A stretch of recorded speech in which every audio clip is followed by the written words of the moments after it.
The sky was dark, and the air was thick with the kind of tension only a storm could bring. A distant rumble of thunder echoed through the vast emptiness of the night, but inside a small, dimly lit apartment, a man named David sat quietly, alone, contemplating the strange events that had begun unfolding in his life. David Thompson was an ordinary man, or at least, that's how he saw himself. At 32, he had spent most of his adult life working a 9-to-5 job in an office in a city that always seemed to be moving faster than him. He had no remarkable talents, no great ambitions, and no particular desire to be the center of attention. His days were filled with routine, a monotonous loop that seemed to stretch endlessly into the future. He was the kind of person who preferred the comfort of solitude, who spent his evenings curled up with a book or a movie, rather than socializing or seeking excitement. There was a quiet contentment in his isolation, or so he had convinced himself. But somewhere deep down, a part of David longed for something more. Something extraordinary. Something that would break the humdrum pattern of his life and fill him with a sense of purpose. Something that would make him feel alive. Maybe that's why he had always been so drawn to science fiction novels, to movies about time travel, to stories of impossible events that defied the rules of reality. He didn't know it then, but those stories were not just entertainment for him, they were a subtle yearning, a wish that his own life could be as extraordinary as those adventures. It was late in the evening when the first letter arrived. David had just returned home from a long day at work, tired but unable to sleep, as was his custom. He walked into his apartment, flicked on the light, and tossed his bag on the couch. His eyes immediately fell on the small, brown envelope lying on the kitchen table. There was nothing unusual about it, no return address, no stamp. Just his name, written in neat handwriting on the front. He froze for a moment. His heart raced. What was this? A mistake? A prank? He'd received strange letters before, but nothing like this, nothing that felt so deliberate. His fingers trembled as he carefully tore open the envelope and unfolded the letter inside. The words inside were written in a hurried, frantic hand, as if the person had been in a hurry or in great distress. David read the letter aloud, almost as if trying to understand it better by speaking the words. David, I know this sounds insane, but I need you to listen carefully. You are in grave danger. A disaster is coming, a disaster that you will be the one to stop. This is your warning. I am you, from the future. I don't have much time, but you must act fast. Don't ignore this. Don't let your fear stop you. You have the power to change everything. If you don't act, it will be too late.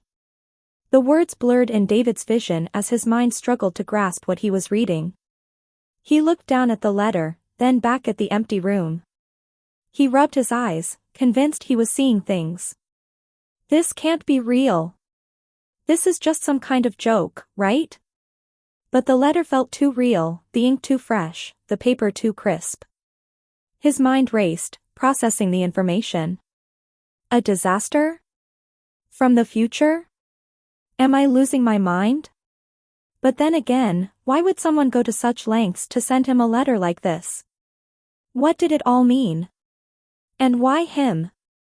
David sat down heavily in the nearest chair, the letter still clutched tightly in his hand. A strange chill crawled up his spine. The kind of chill that made you feel like something was wrong. This is insane.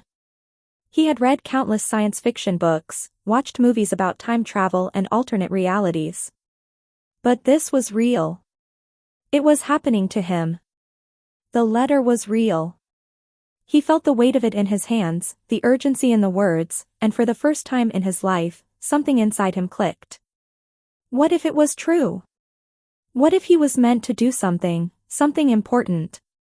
What if he was the one who had the power to change the course of the future? A deep breath escaped his lips. I have to do something, but what? Before he could contemplate the letter any further, his phone buzzed on the table. Startled, he picked it up, his eyes still glued to the letter. It was a message, just a simple text from an unknown number. The second letter is coming soon. Be ready. Time is running out. David's heart raced. The same message? From the same mysterious source? He quickly looked back at the letter, then out the window at the dark sky. The storm was growing closer. A part of him wanted to ignore it, to throw the letter away and pretend nothing had happened. But another part of him, the part that had always craved something more, something extraordinary, felt a spark of hope. Could this be the adventure he had always dreamed of? Before he could process his thoughts, the doorbell rang. He stood up abruptly, the letter still clutched in his hand. Who could that be? He wasn't expecting anyone. He cautiously approached the door, his pulse quickening, unsure whether he was about to face a friend, a foe, or something far stranger. When he opened the door, there was no one there. Just another envelope, lying on the doorstep. David bent down, heart pounding in his chest, and picked it up. As he tore open the envelope, his hands shook with anticipation. Inside was another letter. And this time, the message was even more urgent. David, this is your final warning. The disaster is already in motion. You must stop it. The future depends on you. He could no longer deny it, the world he knew was changing. And somehow, it was all linked to him. The man who had never sought attention, never believed in anything extraordinary, was now at the center of something beyond his understanding. The future had already begun to speak to him. And David had no choice but to listen. David couldn't shake the feeling that his life had been turned upside down since the first letter had arrived. Each day since, the uncertainty, the mysterious messages, had only grown. The questions were endless, the answers non-existent. As he sat at his desk, staring at the second letter, a sense of urgency began to settle deep within him. What kind of disaster could this be? Was it something he could even prevent? His mind raced as the words, "Time is running out," echoed in his head. But what was it that he was supposed to stop? And how? The rest of the evening passed in a blur. He made dinner, fed himself mechanically, and watched a show on TV, all the while feeling the weight of the letters pressing on him. He had tried to ignore it, to brush it aside as a prank, but deep down, something told him this was real. Every bone in his body screamed that something was wrong, that he was on the verge of discovering something far bigger than he could have ever imagined. But what? The following morning, David woke up feeling restless, his mind still consumed by the letters. He grabbed a coffee, the familiar warmth offering a small comfort, but nothing could shake the strange feeling in the pit of his stomach. As he sipped the drink, he noticed something unusual, his phone screen was flashing. There was a new message from the same unknown number. You are not alone. Someone else knows. David's heart skipped a beat. What does that mean? Who else knew? Was someone else also receiving these letters? He stood frozen for a moment, staring at the message. His fingers hovered over the screen, debating whether to reply. But before he could, his phone buzzed again, this time, it was a call. He answered it quickly, breath caught in his throat. David, a deep voice said, "We need to talk." David blinked in confusion. He didn't recognize the voice. Who is this? It's someone from your future, the voice continued, a strange calmness in its tone. There's no time to explain everything, but listen closely. Someone near you is part of the disaster. You'll need to find them before it's too late. Trust no one, and keep moving. The line went dead. David stood motionless, his mind whirling. Find someone? What disaster? Who could I trust? The questions kept coming faster than he could process. His fingers trembled as he set the phone down. He paced across the room, the weight of the words pressing down on him. What was he supposed to do? What was his role in this madness? He felt completely lost. Just as he was about to sit down and try to make sense of everything, there was a loud knock at the door. It startled him, and his heart raced. Who could it be? His instinct screamed that something was wrong. He moved cautiously toward the door, every step feeling heavier than the last. He opened it slowly, only to find a young woman standing in front of him. She was tall, her hair a wild tangle of brown curls, and her eyes were wide with fear. She looked like she had been running. "Are you David?" she asked, her voice shaky but urgent. David hesitated. "Yes, I am." "Who are you?" The woman stepped closer, glancing nervously over her shoulder. "We don't have much time," she said. I think I know what's happening. And I need your help." His heart thudded in his chest. "What do you mean? Who are you?" "I'm Sarah," she said, her voice barely a whisper. "I think I've been getting the same letters you have." David's blood ran cold. The same letters? His mind raced. Could this woman really be involved in the same strange events that had turned his world upside down? "Wait," David said, "how do you know about the letters? What's going on?" Sarah glanced around nervously again, her hands shaking. "It's hard to explain, but I think we're both connected to the disaster. Somehow. I don't know how, but it's happening. I saw it. I saw what happens. And I saw you, through time." David's eyes widened. Through time? This was too much. He didn't understand. But somehow, he knew Sarah wasn't lying. There was something in her eyes, something that echoed the same fear and confusion that he felt. "Sarah, I don't understand. What do you mean, you saw me? And why are you here?" His voice cracked with the weight of his questions. "I was in the same position as you," she explained, her voice trembling. "I got a letter, too. At first, I thought it was a joke, or maybe I was just going crazy, but then I saw something. Something terrible. I saw the disaster that's coming, and I saw you. You were there, trying to stop it. Trying to fix things." David could feel his heart pounding in his chest. His throat was dry, and his mind was a whirlwind of disbelief. How was this possible? Could this woman really be part of the same strange events? And why was he involved? The letters said. "I could stop it," David murmured, more to himself than to Sarah. "But how? What do I need to do?" Sarah stepped closer, her eyes locked onto his. "I don't know yet. But I think we have to find the source of the disaster. We have to stop it before it happens." David swallowed hard, trying to process everything. What's the disaster? How do we even begin to stop it? "I don't know that either," Sarah said, shaking her head. "But we have to start somewhere. I saw the signs, the disaster is coming faster than we think. And we're running out of time." David looked at her, his mind spinning. The storm outside had grown fiercer, as though the world itself was warning him. The sky darkened, and the air felt heavier. Is it really happening? His thoughts were interrupted by a sudden crash of thunder, and for the first time, he felt truly afraid. The world was about to change, and he had no idea if he could prevent it. "We need to leave now," Sarah said urgently, her voice filled with fear. "We don't have much time. We have to stop this disaster, before it's too late." David hesitated for a moment, the weight of her words sinking in.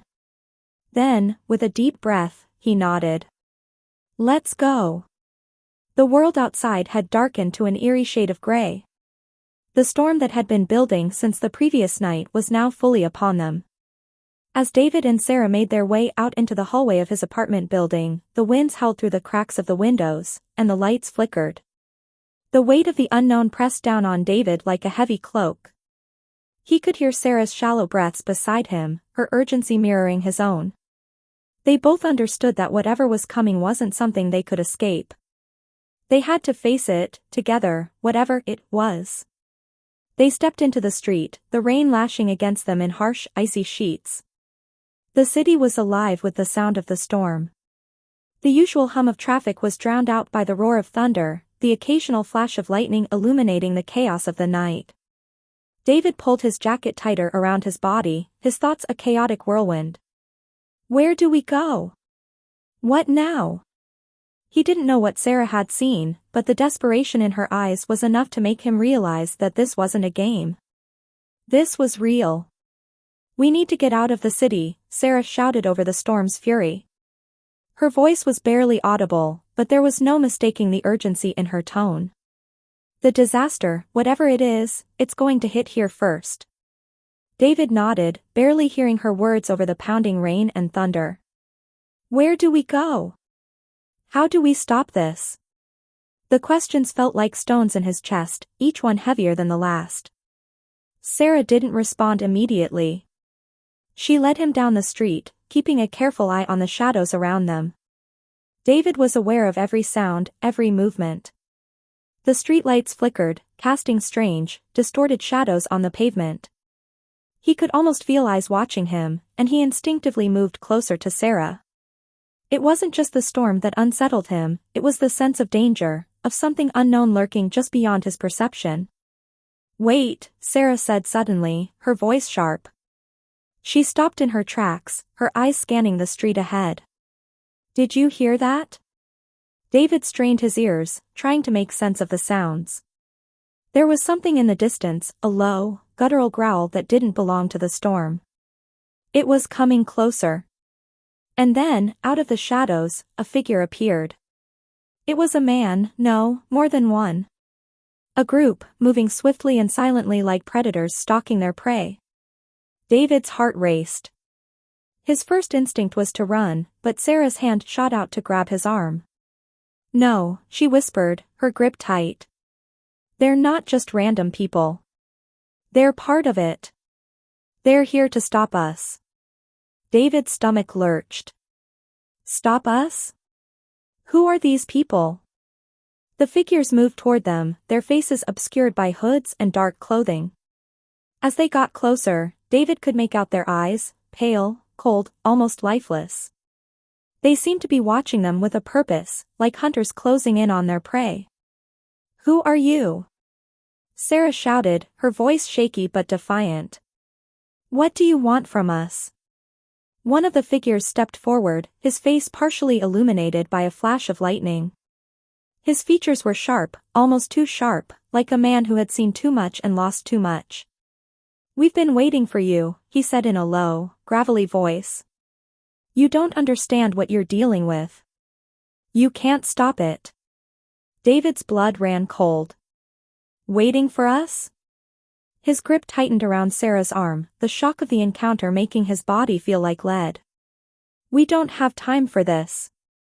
Sarah said, her voice rising with panic. We have to stop the disaster. You don't understand. The man tilted his head, almost as if amused. Oh, we understand, he said, taking a step back. But you're too late. There's no way to stop it now. Before David could respond, a burst of lightning struck the ground nearby, blinding him for a split second. When his vision cleared, the figures were gone. Vanished into the shadows, leaving only the echo of their presence and the tension in the air. David blinked, still trying to comprehend what had just happened. Who were they? What did they mean by too late? We need to keep moving, Sarah said urgently, her voice trembling. They're part of it. They're trying to stop us from getting to the truth. David nodded, adrenaline flooding his system. He couldn't afford to stand there, frozen by fear. They had to find answers, fast. They had no idea who those people were or what their intentions were, but David was sure of one thing, the stakes were higher than he had ever imagined. They weren't just trying to stop a disaster, they were up against something much darker, something that wanted to make sure it happened. As they moved forward, the streets grew more desolate.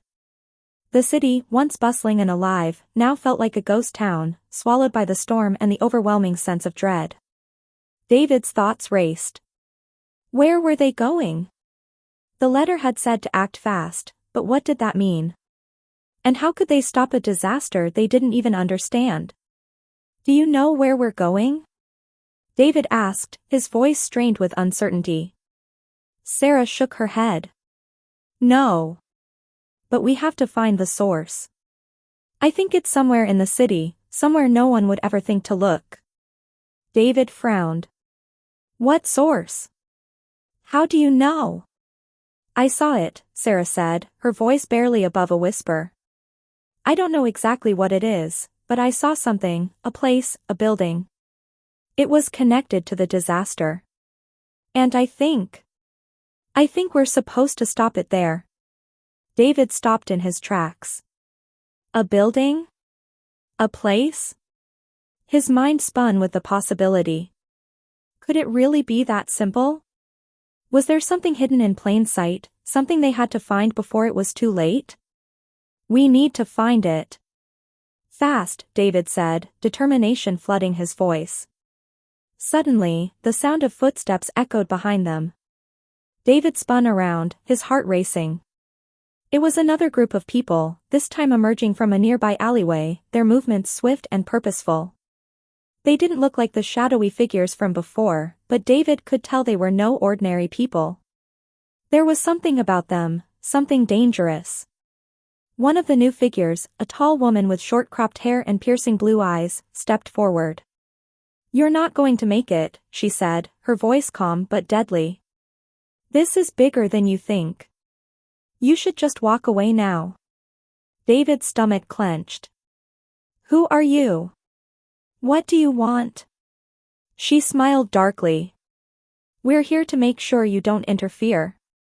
Sarah stepped forward, her voice shaky but resolute. We're not giving up. We have to stop this disaster.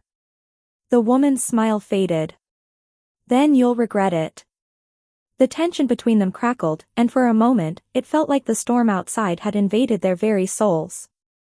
David could sense the danger, the looming threat, but he also felt something else. The growing realization that this wasn't just a fight for survival, it was a fight for the future. And if they didn't stop what was coming, everything they knew would be lost. Let's go, David whispered to Sarah, his heart pounding. We're not backing down. As they turned to run, the city seemed to close in around them, the danger and uncertainty following every step. The disaster was getting closer, and the fight to stop it was only just beginning. The air was thick with tension as David and Sarah ran through the darkened streets, their breath coming in sharp gasps. The storm had worsened, the wind screaming and the rain now lashing down in torrential sheets. The city's familiar landmarks were swallowed by the murk of the storm, their shapes barely visible in the flashes of lightning. It was as if the very world was conspiring against them, urging them to turn back, to abandon their mission. But David wouldn't let that happen. His mind raced, replaying the words of the mysterious woman. You're not going to make it. This is bigger than you think. He clenched his fists. What did she mean by that? He wasn't sure what exactly they were up against, but the knowledge that someone, was trying to stop them only made him more determined. Sarah's pace slowed as she stumbled, almost slipping on the wet pavement. David turned quickly, reaching out to steady her. Are you okay? He asked, his voice tight with concern. I'm fine, she gasped, brushing off his hand. We need to keep going. It's too late to stop now. Her words were resolute, but her eyes betrayed a flicker of fear. The storm, the strange people they had encountered, and the ominous threat looming over them, all of it was wearing on her. And on David, too. They rounded a corner, and suddenly, the chaos of the storm seemed to fade, replaced by an eerie silence. The street ahead was deserted, the usual sounds of the city missing, as if the world had held its breath. In the center of the road stood a tall, imposing building, its architecture stark against the dark sky. This was the place Sarah had been talking about, the one she had seen in her visions. The source of the disaster. David felt his heart thump in his chest as he glanced at Sarah. This is it, isn't it? Sarah nodded, her face pale. I think so. This is where it all ends. The words hung in the air between them, heavy with meaning. David could feel his pulse quicken. What does she mean by "it all ends"? Was this where the disaster could be stopped, or was this the place where it would begin? He didn't know, but the sense of finality in the air was undeniable.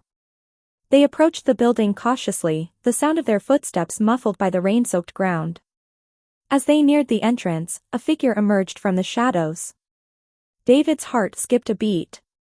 The man stood tall, his features sharp and angular, his eyes gleaming with an unsettling calm.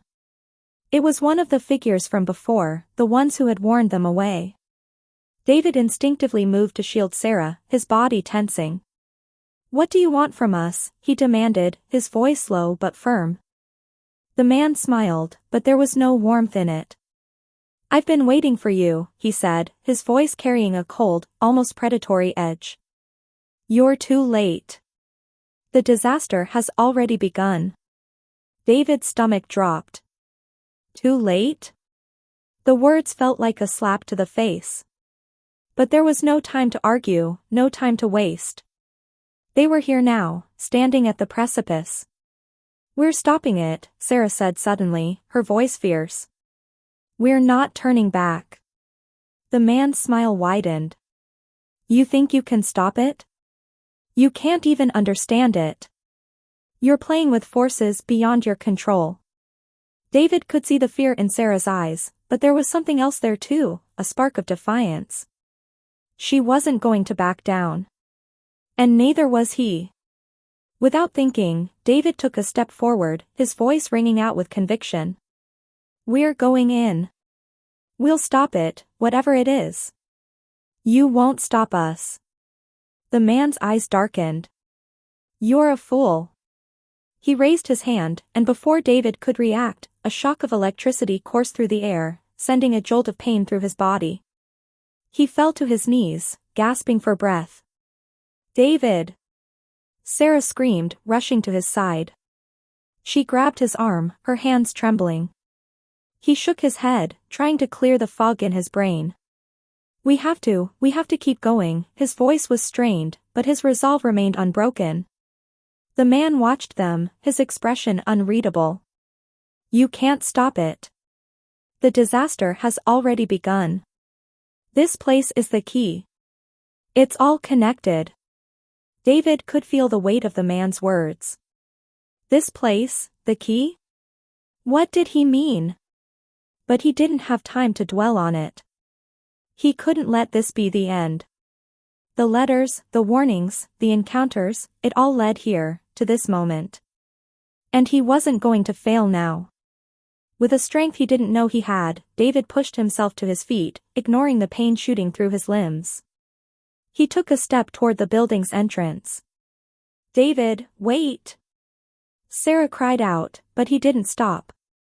As he stepped inside, the air seemed to change, growing colder, thicker. The walls of the building were lined with strange symbols, unfamiliar and ancient-looking. David's heart raced as he moved deeper into the structure. There were no signs of life, no sounds at all. It felt like a tomb, a place suspended in time.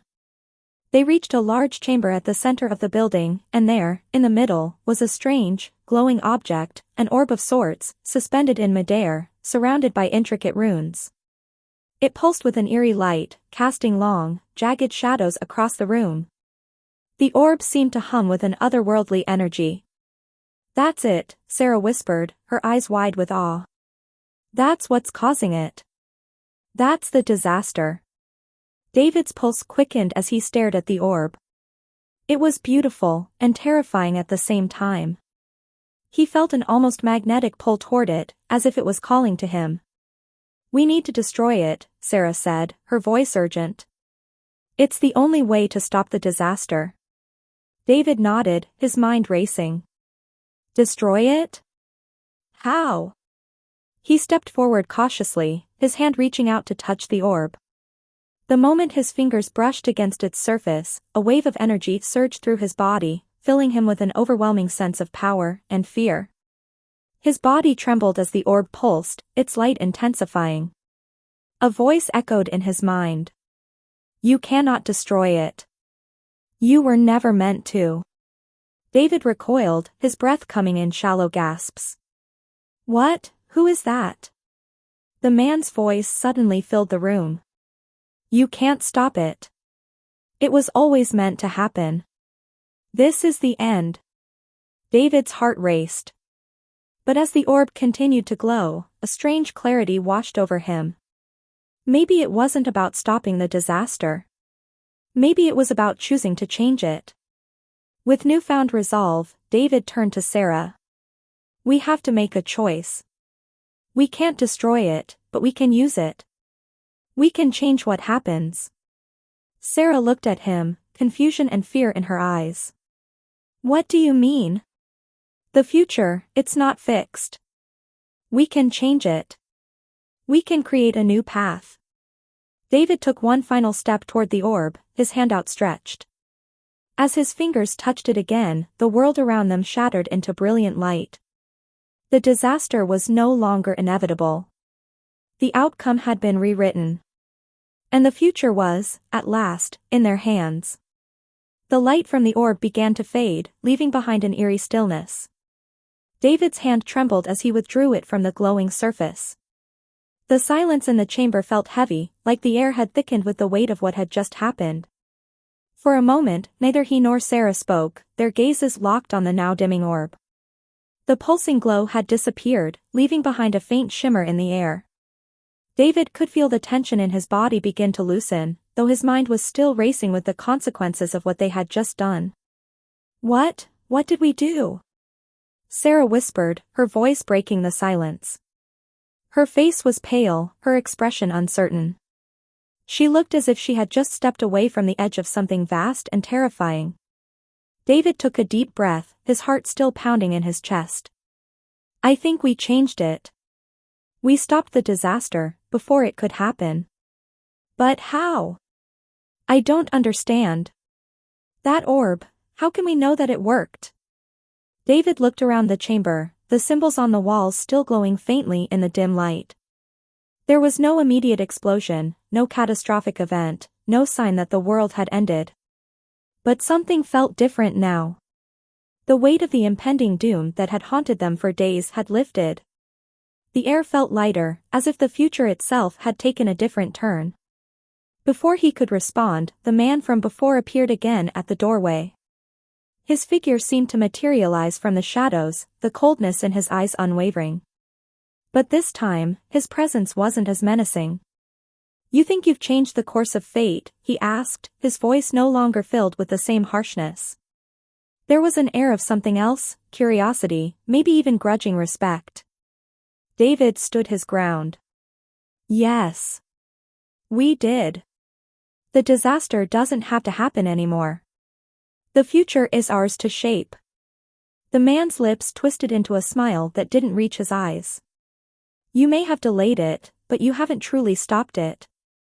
You don't understand the forces at play here. They will find a way to course correct.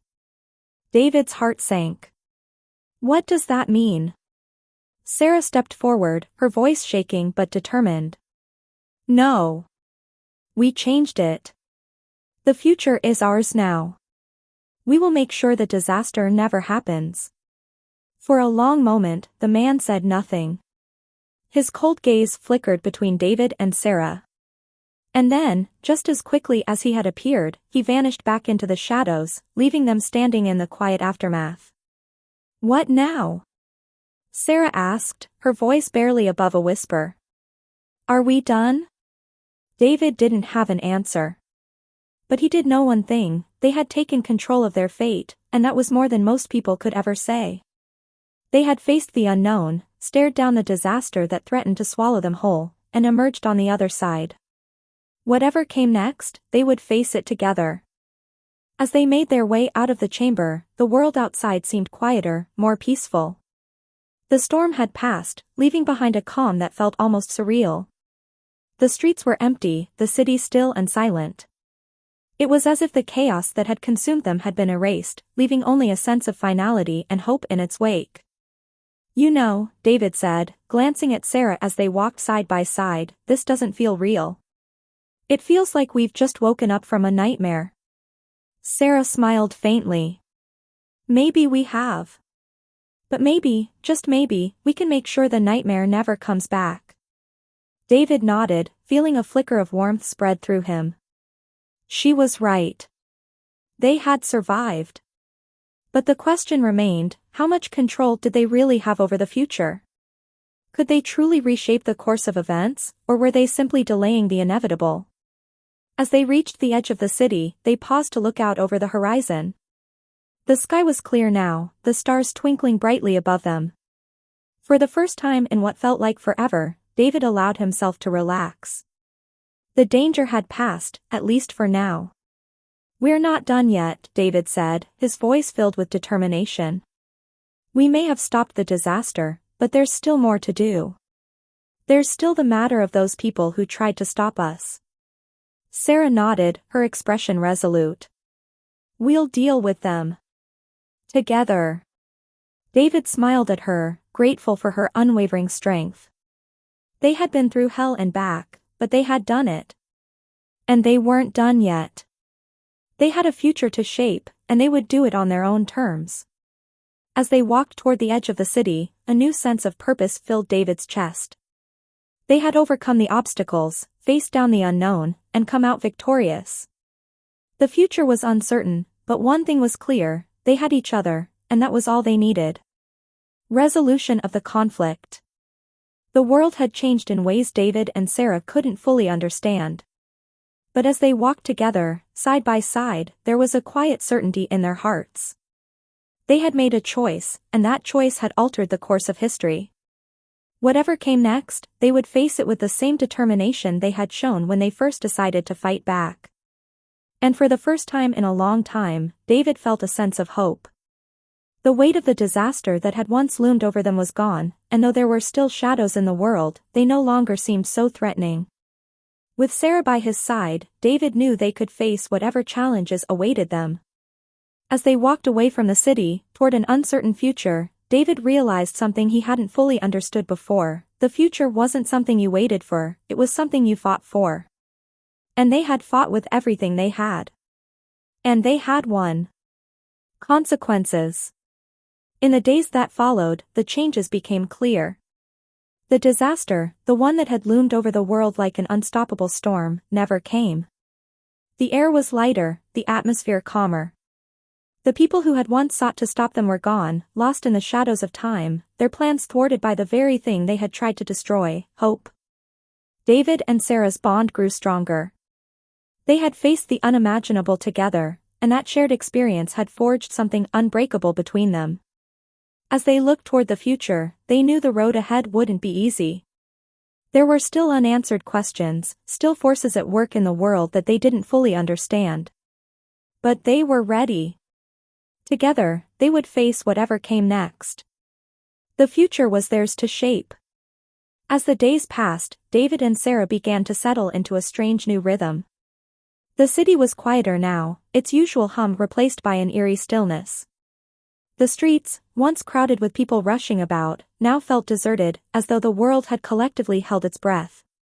The weight of the disaster that had once threatened to tear it all apart was no longer present. Yet, there was something haunting in this calm. They had altered the future, but at what cost? David sat on the edge of the rooftop, looking out over the city, his legs dangling over the side. The sun was setting, casting a soft orange glow over the skyline. It was beautiful. For the first time in a long time, he could take a deep breath without the suffocating pressure of impending doom hanging over him. Sarah joined him, sitting down beside him, her presence a quiet comfort. She, too, had been reflecting on the changes. The air felt different, but the world outside didn't seem as much like a victory as it did a beginning. "Do you ever wonder if we made the right choice?"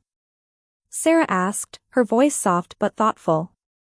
David turned to her, seeing the worry in her eyes, the uncertainty that had lingered there ever since they had walked away from the chamber. "I think about it all the time," he admitted, his gaze drifting back to the city below. "But I believe we did what we had to do. We changed the future. We made sure it wasn't set in stone." Sarah nodded slowly. "But we don't really know if it worked, do we?" He felt a pang of doubt. Did they really know what they had done? The orb, the symbols, the cryptic warnings, they hadn't fully understood what they were tampering with. But the man's words echoed in his mind. You think you've changed the course of fate? You can't stop it. It will find a way to course correct. David shook his head, pushing the thoughts aside. They couldn't dwell on the uncertainty. Not now. I think we did enough to make sure the disaster won't happen. We've given people a chance. A chance to build something better. Sarah smiled faintly, her hand resting on her lap. And now we're free to live in it. Whatever it looks like. David's heart swelled with a quiet hope. He had been driven by fear, by the need to prevent the catastrophe that had once loomed so large.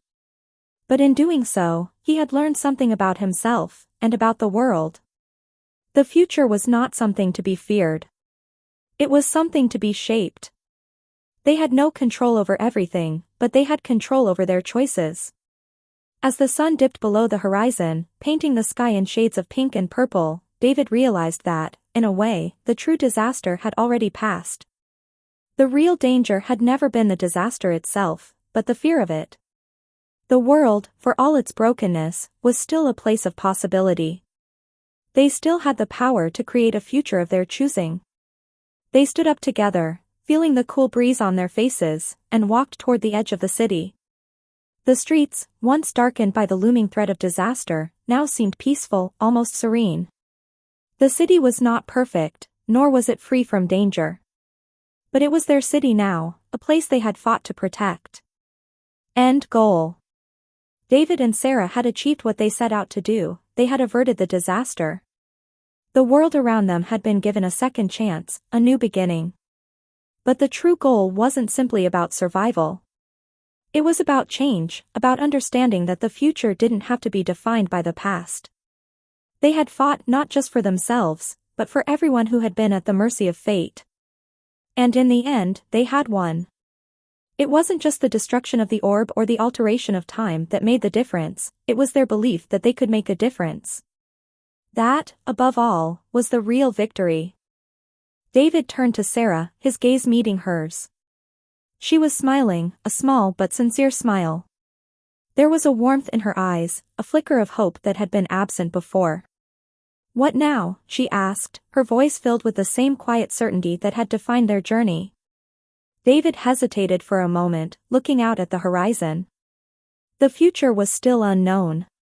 There were still challenges ahead, mysteries to uncover, and obstacles to overcome. But for the first time, he didn't feel afraid. He didn't feel like he was running out of time. We move forward, he said, his voice steady. We keep going. We build what we want the world to be. And for the first time, it didn't sound like a hollow promise. It sounded real. Moral or lesson? In the days following their victory, David reflected on the journey that had brought them here. The lessons had been many, some painful, others triumphant.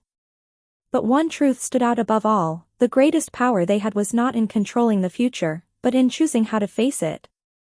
David had started this journey as a man driven by fear, the fear of what was coming, the fear of losing everything. But through their trials, through their choices, he had learned that fear did not have to define him.